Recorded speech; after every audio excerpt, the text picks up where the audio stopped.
বৃহস্পতিবার পবিত্র রাতে কেউ যদি এই দোয়াটি 100 বার পরে কোনো দিন পৃথিবীর কোনো মানুষের কাছে তার হাত পাততে হবে না। পৃথিবীর সব কিছু তার পায়ের নিচে আল্লাহ হাজির করে দিবেন। দারিদ্রতা থেকে মুক্তি দান করবেন, বিপদ আপদ থেকে মুক্তি দান করবেন, তার সম্মানকে সুউচ্চতা দান করবেন, অসুস্থতা থেকে দূরে রাখবেন। আল্লাহর অশেষ দয়া ও রহম তাকে দান করে দিবেন। সুবহানাল্লাহ। বৃহস্পতিবার রাত এটি গুরুত্বপূর্ণ রাত। এই রাত সপ্তাহে একদিন আসে। আরবিতে রাত আগে আসে, দিন পরে আসে। সুতরাং বৃহস্পতিবারের যে দিন গিয়ে রাত, এটি বৃহস্পতিবার রাত নয়, এটি শুক্রবারের রাত, এটি জুমাবারের রাত, এটি দোয়া কবুলের রাত, আল্লাহর কাছাকাছি হওয়ার রাত। সুবহানাল্লাহ।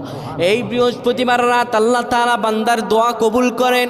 কেউ যদি বৃহস্পতিবার রাতে ঈশা নামাজের পরে পবিত্র হয়ে ইয়া হাইয়ু ইয়া হাইয়ু ইয়া হাইয়ু ইয়া রফিয়ু ইয়া রফিয়ু ইয়া রফিয়ু এই দোয়াগুলো পড়তে পারে 100 বার, আল্লাহ রাব্বুল আলামিন তার